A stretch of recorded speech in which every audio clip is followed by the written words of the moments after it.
Muy buen día, estoy muy contento de estar aquí en este maravilloso lugar, casa, sede de la Compañía Nacional de Teatro. Maestro Enrique Singer, muchas gracias por el espacio. No, gracias, qué padre para poder hablar de esto.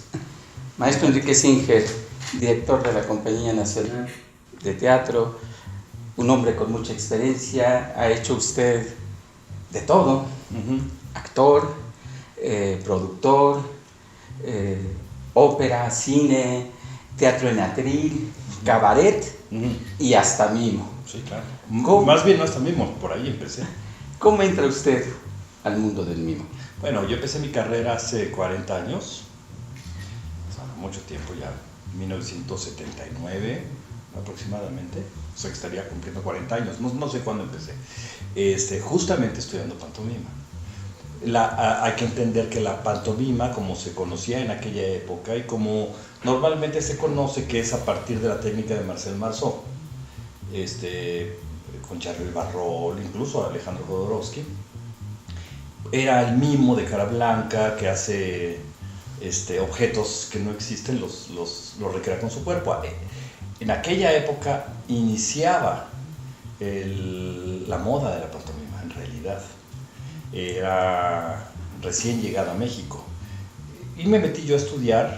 Era joven, tendría menos de 20 años, me encantaba, me metí a estudiar y a partir de ahí inició un trabajo de adquisición de técnica y viví de eso durante un par de años o más incluso. Para mí fue un momento importante en mi vida. ¿Quién fue su primer maestro? Adrián Ramos. Adrián Ramos, el hermano de Sergio Ramos. Él era mimo, él había estado, me parece, con Jodorowsky, no sé, no conocía bien su currículum. Era mimo y pues él fue el primer maestro. Hicimos una obra de teatro que se llamaba Qué mala onda es lunes, era una obra para niños.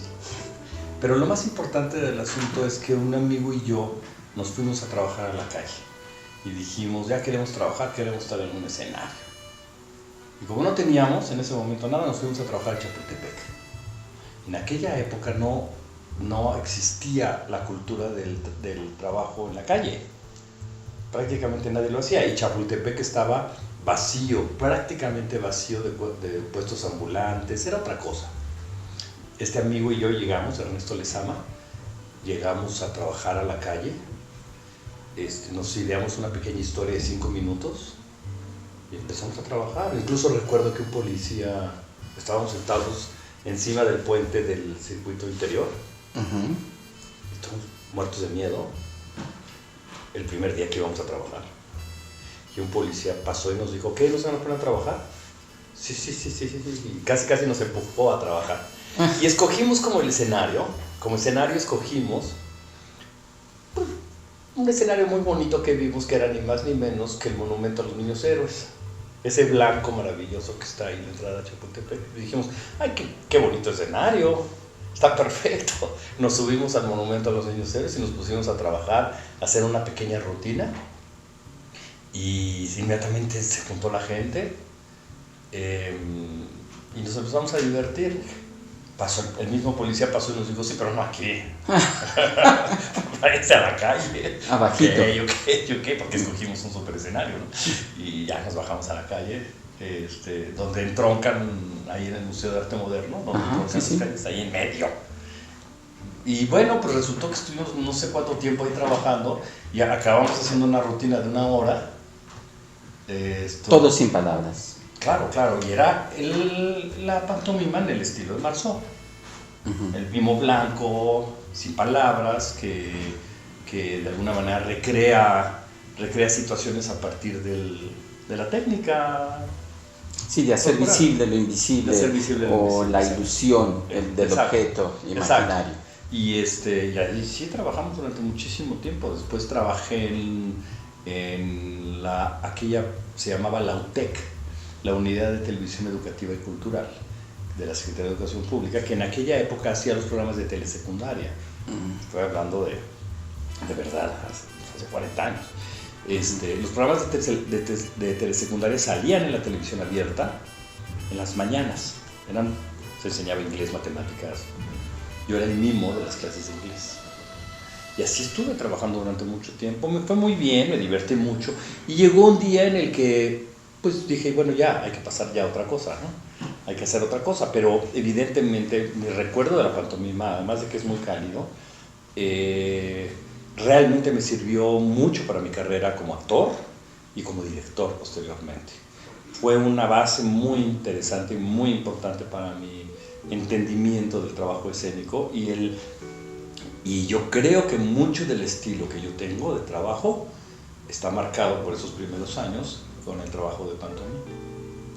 Yo estuve en esos mismos espacios de los que usted habla, solo que yo por los 82, el mismo lugar, excepto el hemiciclo, el Monumento a los Niños Héroes. Ahí ya no permitieron que nadie se subiera. La calle entonces es para usted la gran maestra. Sin duda la calle fue la gran maestra porque toda la técnica que yo aprendí de este tipo de pantomima, de la pantomima de Marceau, bueno, pues la tenía más o menos ahí trabajada, pero cuando me fui a la calle, entonces había que tener una proyección y una claridad muchísimo más potente, muchísimo más elevada. Había que ser más claros, más precisos. Entonces hizo que mi técnica se revolucionara. El contacto con el público y además con el público trashumante, el público que pasa y se queda porque le está gustando lo que uno hace y se va. A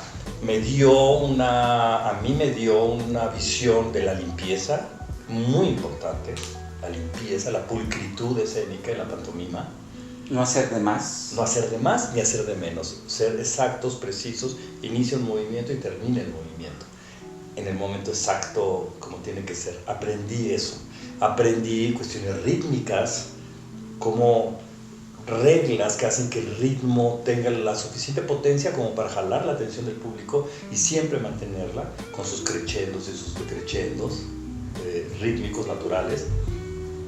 La proyección. Es decir, saber proyectar hasta allá y dar el tiempo suficiente para que un estímulo viaje en el tiempo, sea recibido por un espectador y regrese al actor o al mimo, en este caso, el estímulo.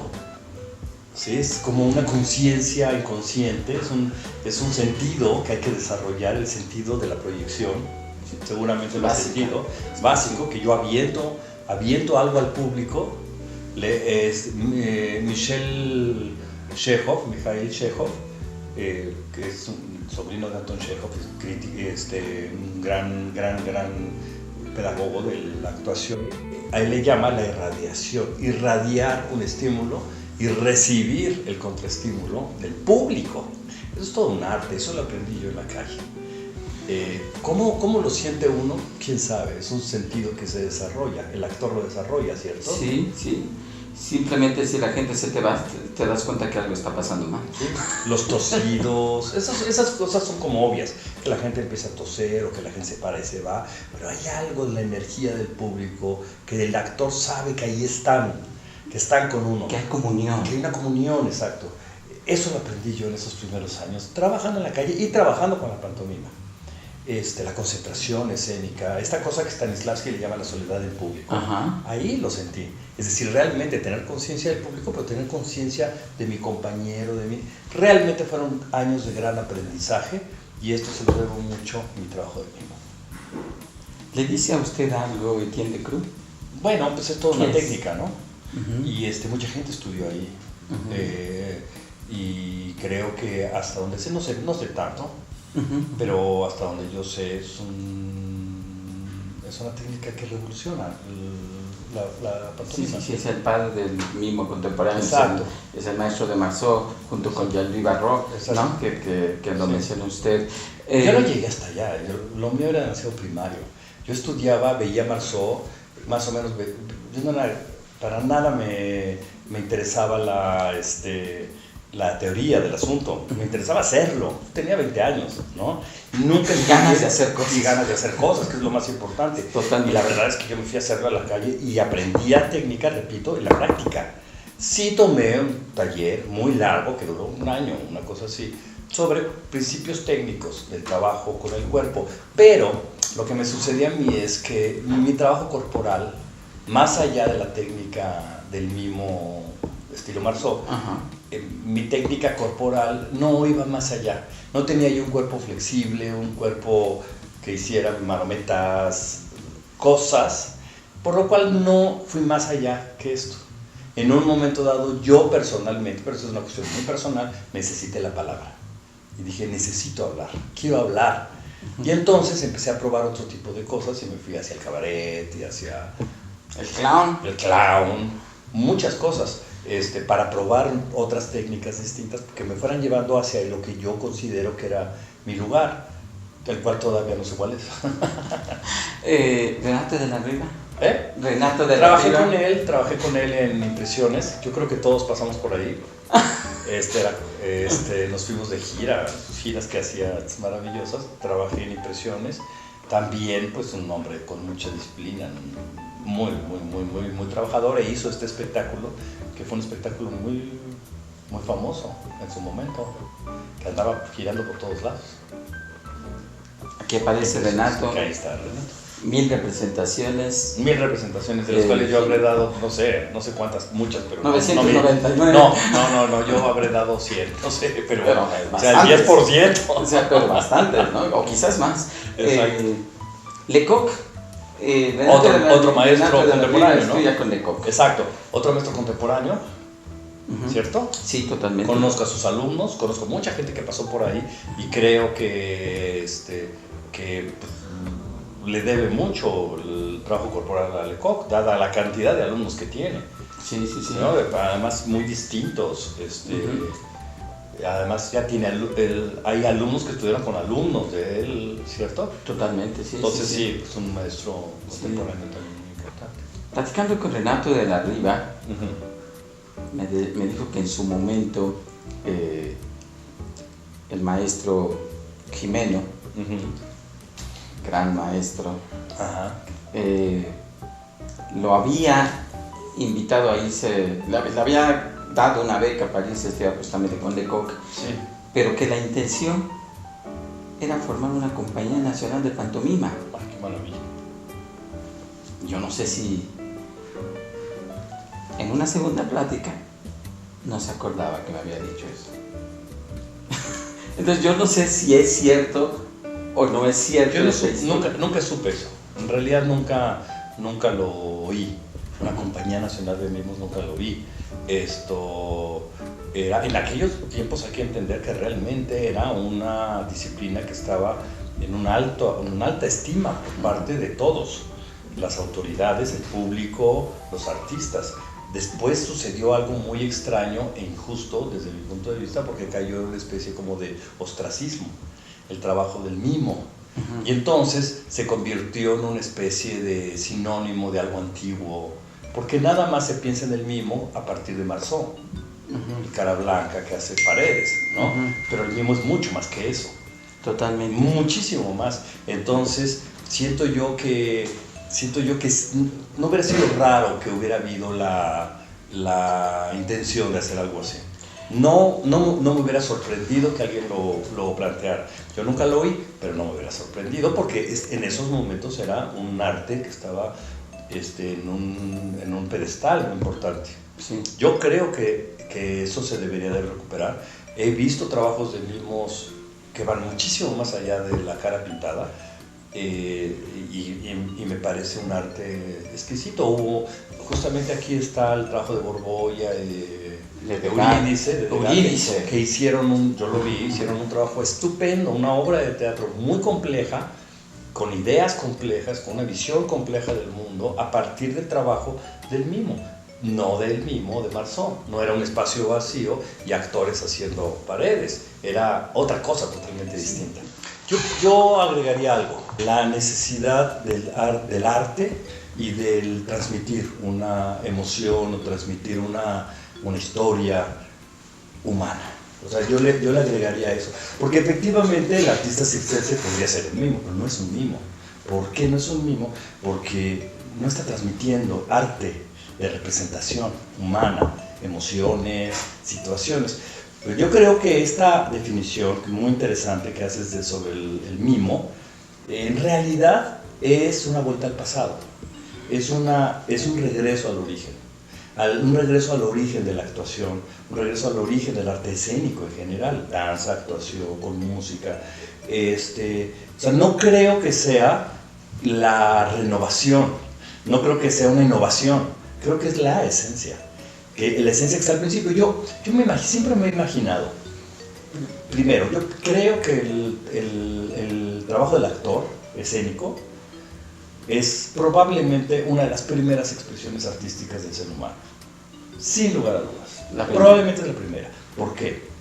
Porque lo primero que hizo el ser humano fue platicarle a otra persona algo que sucedió y esperando una respuesta emotiva de esa persona. Creo yo que normalmente a partir de la risa. Estoy seguro que ha de haber empezado por la risa. Cuando alguien le provocó risa a otra persona contándole una historia con su cuerpo, seguramente la quisieron repetir. Y lo más probable es que lo hayan aplaudido sin darse cuenta. El origen del aplauso es así, es muy emotivo. La gente hace así sin darse cuenta que hace así. Ese es el origen del aplauso. Así fue, estoy seguro que así nació. Y nació con la expresión corporal, seguramente. Sí, yo creo que en una caverna se narró cómo se cazó a algún animal. Seguro. Y el resto de la comunidad lo veía. Con la boca abierta. Sí. Y estaba más atenta a cómo lo narraba que lo que había sucedido.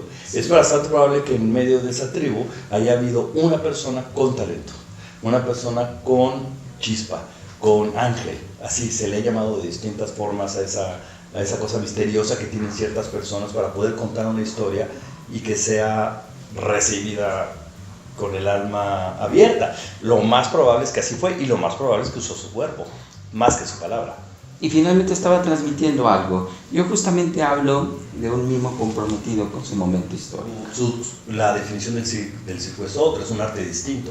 No es que sea un problema. Los payasos del circo cuentan algo muy elemental y quieren hacer reír a la gente, ¿no?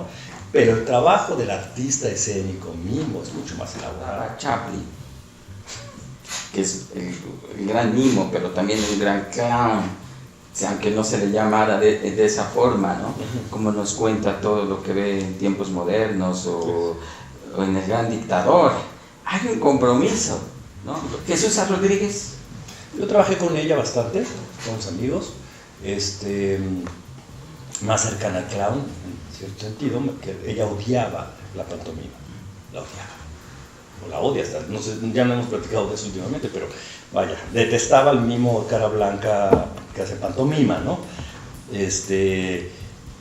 Ella tiene mucho de clown, que lo llevó al cabaret y se convirtió en otra cosa, independientemente de su trabajo como directora escénica, que creo que pertenece a otro terreno, pero ella personalmente creo que es uno de los grandes clowns que ha tenido este país. Increíble, yo la vi hacer clown en cabaret, y realmente con un nivel muy alto, muy alto. Hicimos cabaret juntos durante un ratito y también teatro, pero teatro realista. No hubo un trabajo corporal. Ella hizo sobre todo máscaras.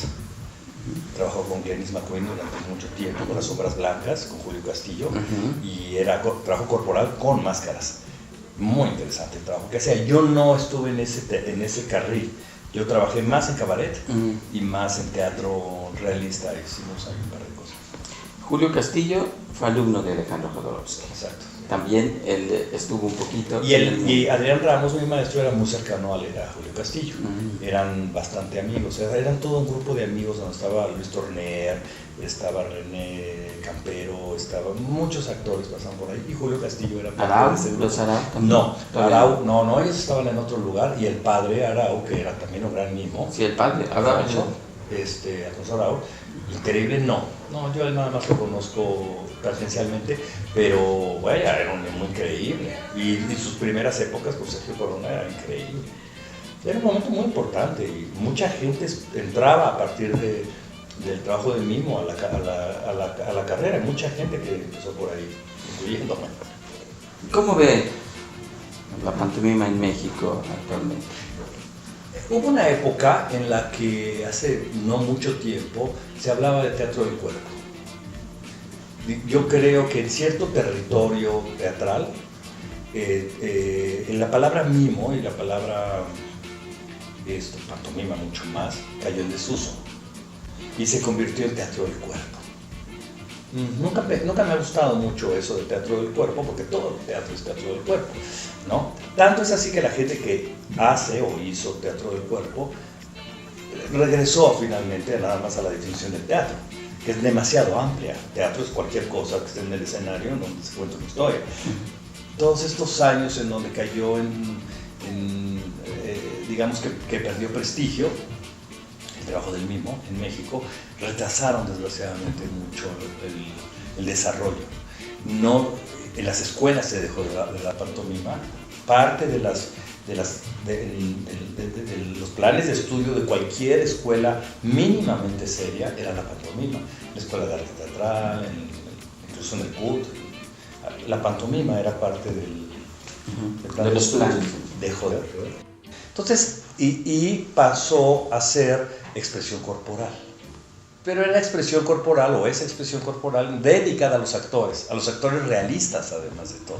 Entonces, adquirió moda el teatro realista, el actor realista, y perdió presencia no la pantomima, el trabajo del mimo. Yo siento que no hay un movimiento tangible, no hay una escuela, no hay grupos que estén exclusivamente interesados y que además tengan un entrenamiento que los lleve a la virtud, a ser virtuosos. Como estabas diciendo hace rato, muchos que se dicen no tienen el entrenamiento real. Y este es un trabajo de virtuosismo, no es un trabajo de espontánea intuición. No hay que ser un virtuoso. Hay que saber hacer las cosas y sí tiene que estar el cuerpo entrenado, como la voz del cantante de ópera tiene que estar entrenada, al mismo nivel. Al mismo nivel, es peligroso incluso no tener entrenamiento. Por eso yo lo dejé, porque ya ese entrenamiento ya no lo tenía ni lo iba a tener. Entonces dije, ya hasta aquí llegué, porque se acabó, no voy a ser un charlatán. Yo siento que no hay escuelas, siento que el virtuosismo no se está buscando y eso nos hace perder terreno frente a otras culturas que sí lo tienen y tienen representantes mimos increíbles.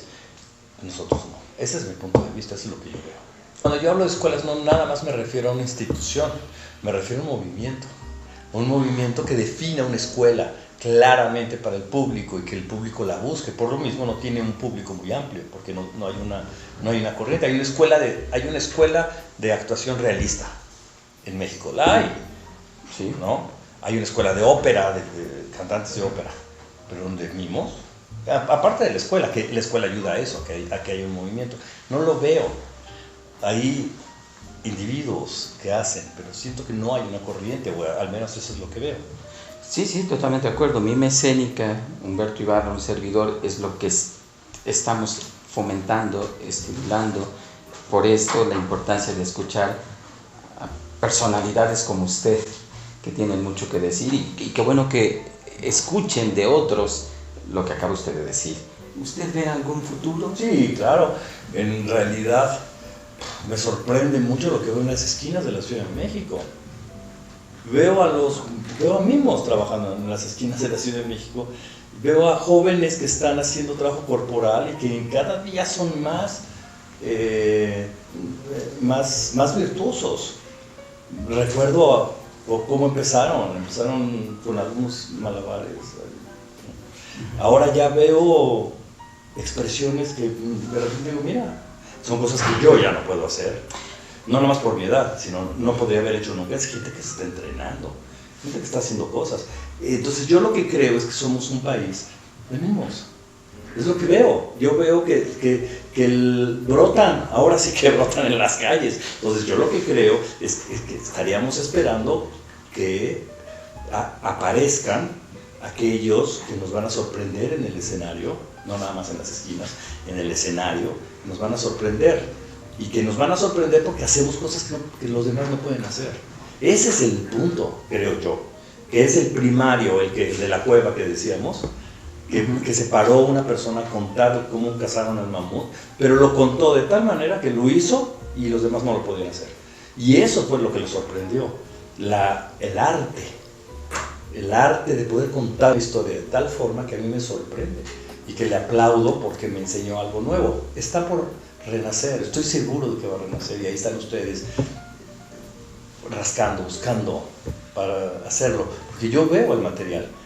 Es lo que estaría esperando es que sucediera. No va a suceder porque las autoridades lo hagan, ¿eh? Yo no creo que los movimientos artísticos aparezcan porque las autoridades de un país las fomenten. Aparecen porque aparecen, por una necesidad de contar historias, una necesidad de verlas. En todo caso, las autoridades responsables, lo único que hacemos o hacen es aprovecharlas, verlas y entonces impulsarlas, porque aparecieron. Entonces yo estoy esperando que estos movimientos como el de ustedes broten y ya nos sorprendan, ¿no? Eso es lo que creo que va a ocurrir. Estoy seguro de que va a ocurrir. Yo creo que México es un país que en potencia tiene unas oportunidades en el trabajo corporal inmensas, pero estamos preocupados por otras cosas. Entonces, bueno, pues así va a ser. Eso es lo que creo. Perdón, a lo que ven las esquinas no se refiere más a lo circense, que tiene hay mucho más de circo. Evidentemente hay mucho de circo. Y yo creo que en la pantomima contemporánea, por lo menos lo que yo he visto, en la mímica contemporánea, por lo menos que he visto, tiene mucho de circo. Chaplin tiene mucho de circo.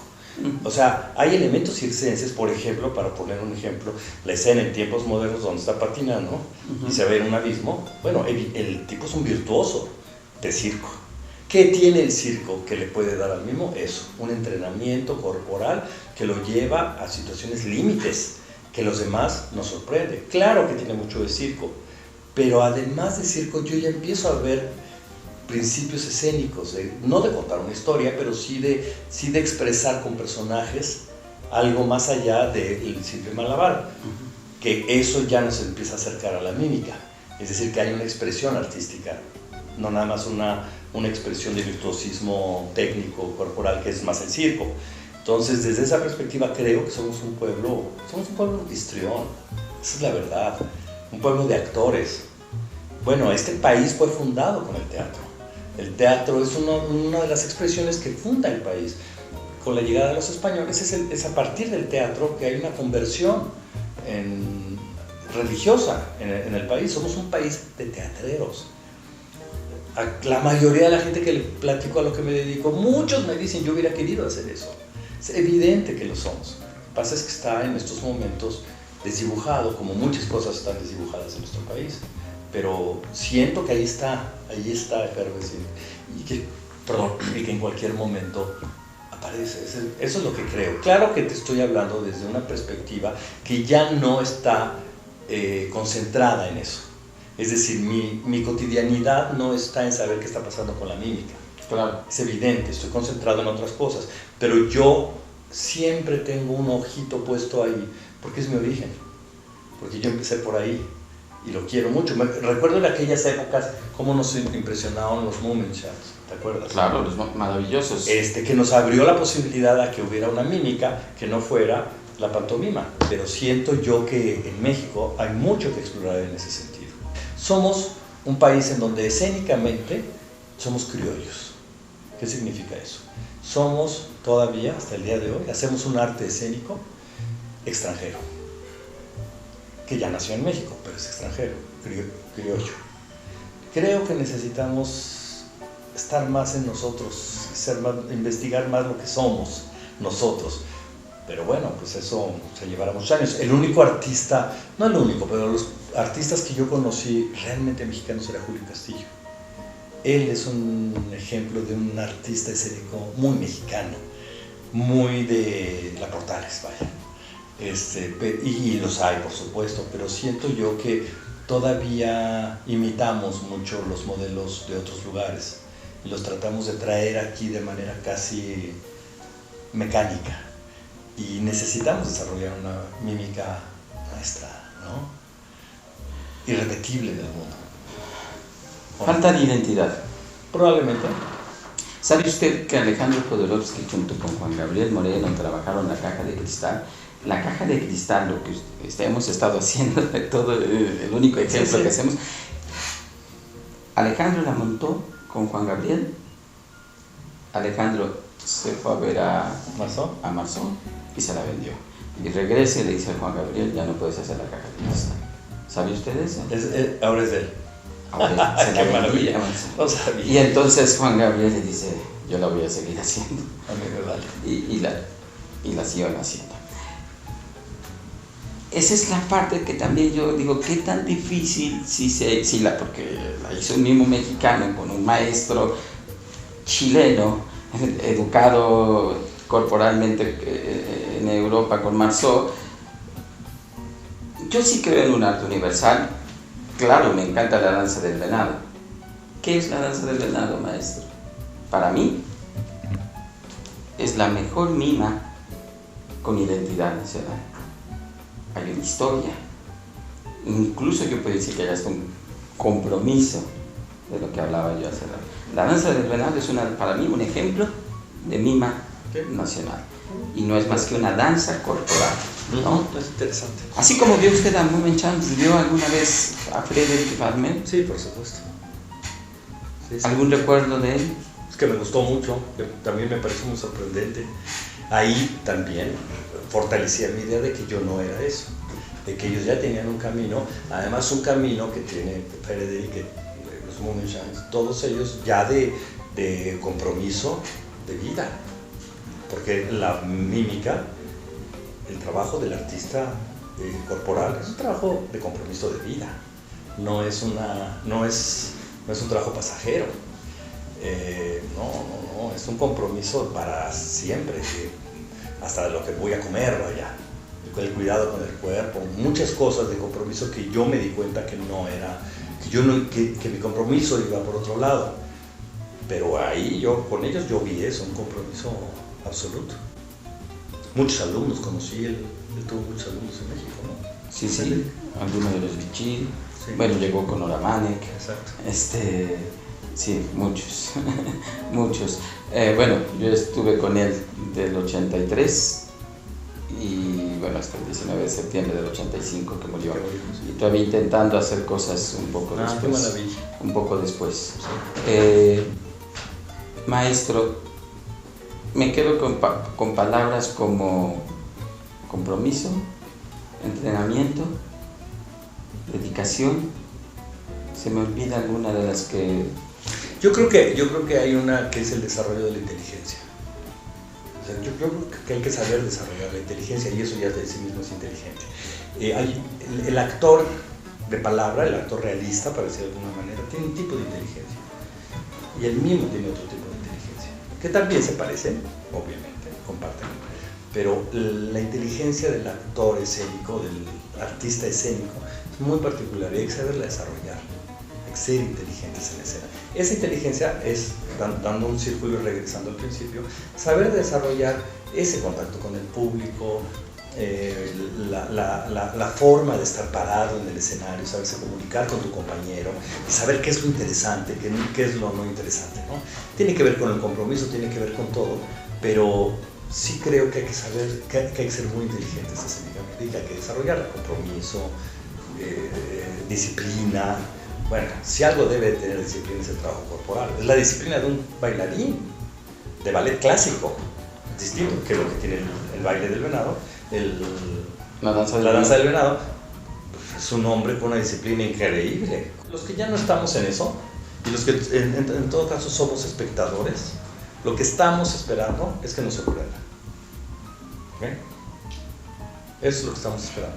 Que hagan algo que digamos, ¡oh! ¡Wow! ¡Bravo! Pero que nos hagan aplaudir sin voluntad. Eso es lo que todos queremos. Ustedes, nosotros, todos. Lo que queremos es tener un público que aplauda sin darse cuenta, que está aplaudiendo. Eso es lo que queremos. Y no lo logramos. Muy pocas veces lo logramos. A mí los aplausos no me gustan. El aplauso es como un... Gracias. No. El verdadero aplauso es aquel que es motivo de una euforia. Que es el resultado, de una euforia. Salió el aplauso. Es lo que estamos esperando. Visceral. Tiene que salir. Visceral. Es lo que estamos esperando. O sea, eso es lo que tenemos que hacer. Y el compromiso de ustedes está muy fuerte. Repito, yo me di cuenta que yo no. Y dije, me retiro. Porque si lo voy a hacer, lo voy a hacer. Y eso implica, como un gimnasta, pensar en eso las 24 horas del día. ¿O me equivoco? Totalmente de acuerdo. Sí, porque no nada más requiere inventiva, imaginación y diversión. También implica trabajo, disciplina, fregarse, estar ahí. Bueno, pues es lo que yo diría. Adelante, sorpréndanos. Sí, bueno, las palabras las extraje de todo lo que usted ha dicho. Y bueno, para mí es una gran clase, esto último. De repente sentí que me golpeaba a alguien. ¿Por qué? Y de repente otra vez dije, adiós chelas. Adiós. Ya no chelas. No, es una metáfora. Lo que estoy diciendo, las chelas son necesarias de repente. Pero lo que yo estoy diciendo es que aunque esté tomando una chela, estoy pensando en eso. Ahí está el compromiso. No estoy diciendo, bueno, cuando yo tenía 20 años, si no tomaba chelas y me fumaba un toque de marihuana, pues no era... ¿Qué clase de gente era? ¿No? ¿Qué clase de joven de 20 años que se está dedicando a esto era? Estoy de acuerdo, pero el chiste es estar pensando en esto. O sea, estar comprometido con esto. Hay que vivir, obviamente hay que vivir, pero con compromiso. Ese es mi punto. No de repente ya se me olvidó. No, ahí estoy, todo el tiempo. Creo que es muy importante el nivel cultural. Se nos olvida que es muy importante oír música, leer libros, estar atento a lo que está ocurriendo en el mundo, no nada más en el mundo de la mímica, en el mundo, porque la cultura, eso es lo único que nos permite desenvolvernos, nuestra alma se desenvuelve con lo que hacen los demás. Entonces yo siento que para el mimo, si no escuchan música clásica, así lo pongo, es decir, cuando me refiero con clásico, incluso contemporáneo, me estoy refiriendo a un tipo de música más que va más allá del ritmo, que tiene elementos, que los elementos de la música están jugando de una manera mucho más elaborada, que nada más basados en un ritmo. Sí. Eso hay que entenderlo con el corazón, porque el trabajo del mimo es ritmo, es armonía, tiene mucho de música el trabajo del mimo. Hay un desenvolvimiento en el tiempo. Y yo digo, ahí está la música. Bueno, yo creo que eso es parte del compromiso, la cultura. A eso me refiero. Y puedo estar cheleando o fumándome un toque o lo que quiera, pero ahí me explico. No estoy invitando a nadie a que se drogue, que eso quede claro, porque en esas épocas no estoy invitando a nadie a que haga eso. Pero se hace, lo hacen los jóvenes. Bueno, ok, pero si lo van a hacer, háganlo con compromiso. Me explico. Ese es mi punto de vista. Sí. O sea, sí hay que ir a fiestas, pero hay que estar hablando de mi tema. Eso es lo que yo creo. Yo creo que hay que estar apasionados. Y siento que la pasión es la estrella polar, lo que nos permite llegar, ¿no? Entonces, lo único que yo les diría es apasionense. Déjense apasionar profundamente, ¿no? Una de las experiencias más hermosas que yo tuve como mimo fue en la soledad de mi casa. Y yo jugué a hacer una improvisación con toda la séptima sinfonía de Beethoven, siguiendo la música y haciendo una improvisación.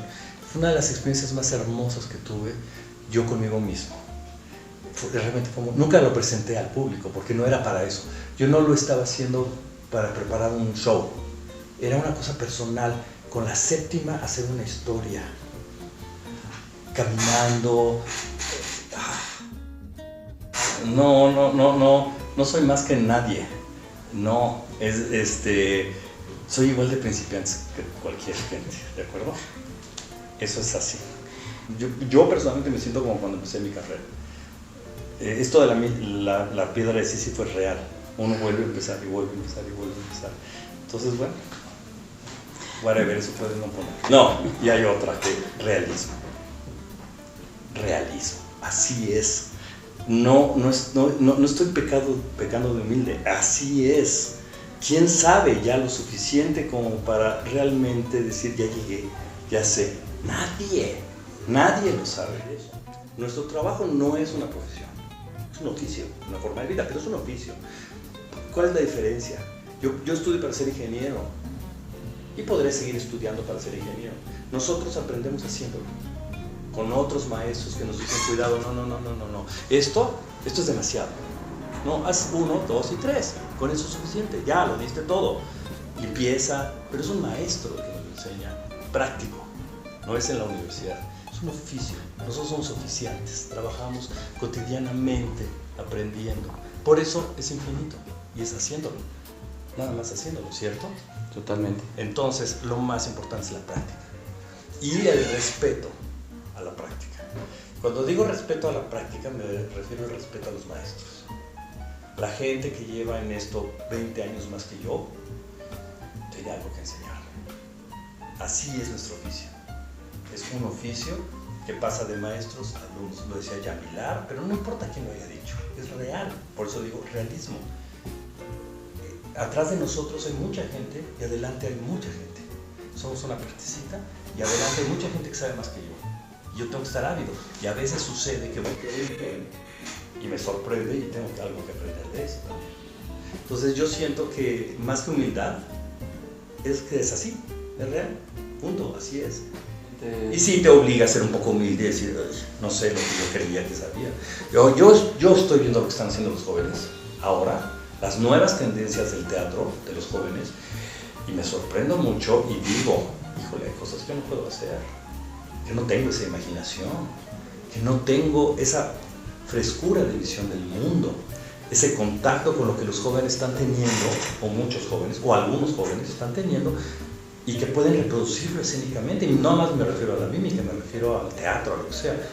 Y yo digo, qué envidia me da de poder entender la realidad como la están entendiendo ellos, y transmitirla como la están entendiendo. Así es que no creo que haya mejores ni peores. Siento que es un oficio donde tenemos que estar trabajando todo el tiempo con las antenas muy bien puestas, con mucha atención, porque realmente requiere mucha disciplina, ¿no? Totalmente. Estoy hablando de más.